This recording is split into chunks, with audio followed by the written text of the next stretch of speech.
Kita ke hot news yang pertama. Pemimpin Korea Utara Kim Jong-un meresmikan sebuah resort pegunungan mewah di wilayah Samjeon, kawasan pegunungan di bagian utara Korea Utara.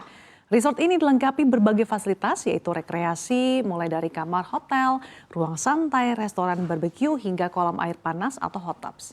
Peresmian resort tersebut dilaporkan oleh media pemerintah Korea Utara, Kantor Berita Pusat Korea atau KCNA pada Selasa 23 Desember. KCNA menyebut resort ini sebagai destinasi wisata pegunungan yang menarik sekaligus tempat rekreasi bagi masyarakat Korea Utara.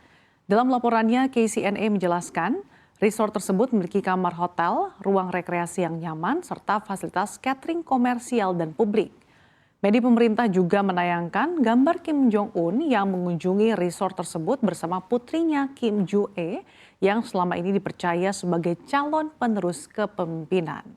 Dalam kunjungannya, Kim Jong-un dan Kim Joo-e bahkan terlihat memeriksa langsung fasilitas hotel termasuk menguji kenyamanan kasur. KCNA menyebut fasilitas ini sebagai bukti nyata dari cita-cita rakyat Korea Utara yang terus berkembang, sekaligus menunjukkan potensi pembangunan negara. Resort Samjeon berada dekat Gunung Paektu, gunung tertinggi di semenanjung Korea, yang secara simbolis disebut sebagai tempat kelahiran ayah Kim Jong-un, yaitu Kim Jong-il.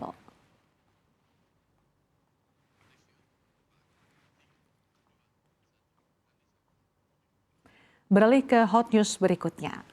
Pemerintah China resmi meluncurkan eksperimen perdagangan bebas terbesar sepanjang sejarah dengan menyulap Pulau Hainan menjadi zona pabean khusus bernilai 113 miliar dolar Amerika Serikat atau sekitar 1.760 triliun rupiah. Proyek raksasa ini dirancang untuk menarik investasi asing sekaligus menyaingi dominasi Hong Kong sebagai pusat perdagangan global di tengah tekanan ekonomi dan ketegangan hubungan China dengan Amerika Serikat. Pada 18 Desember lalu, China resmi memisahkan operasional bea cukai Pulau Hainan dari deretan utama yang menandai berdirinya pelabuhan perdagangan bebas Hainan atau Hainan Free Trade Port. Kebijakan ini meningkatkan jumlah barang yang memenuhi syarat masuk tanpa tarif dari sebelumnya hanya 21% menjadi 74%.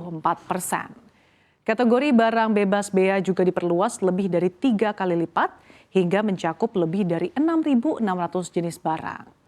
Dalam kebijakan baru ini, barang yang diproses di Hainan dapat masuk ke China daratan tanpa tarif jika nilai tambah lokalnya melebihi 30%.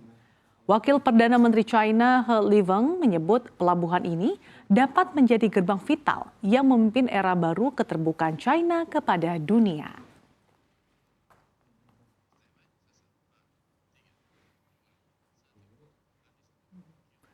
Beralih ke informasi lainnya, mantan Gubernur Jawa Barat Ridwan Kamil menyampaikan permohonan maaf secara terbuka melalui akun Instagram pribadinya pada Selasa 23 Desember 2025. Secara khusus, Ridwan Kamil atau yang akrab disapa RK menyampaikan permintaan maaf kepada sang istri Atalia Praratia serta keluarga besarnya.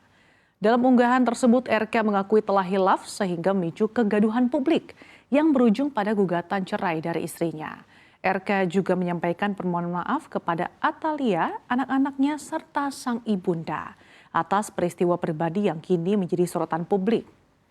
Dalam pernyataannya, RK menyebut dari lubuk hati terdalam, ia memohon maaf kepada semua pihak yang terdampak atas kegaduhan yang seharusnya tidak terjadi.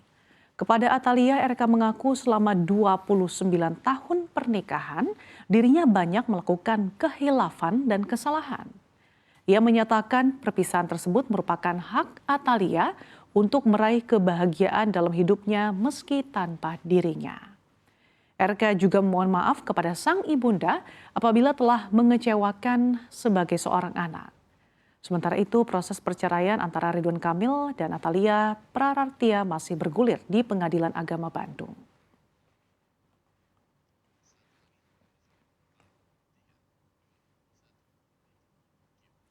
Kita ke hot news yang terakhir. Polandia mengerahkan pesawat tempur bersama negara sekutunya pada Selasa 23 Desember 2025 untuk mengamankan wilayah udara nasional. Langkah ini diambil setelah Rusia melancarkan serangan udara besar-besaran ke Ukraina termasuk wilayah barat Ukraina yang berbatasan langsung dengan Polandia.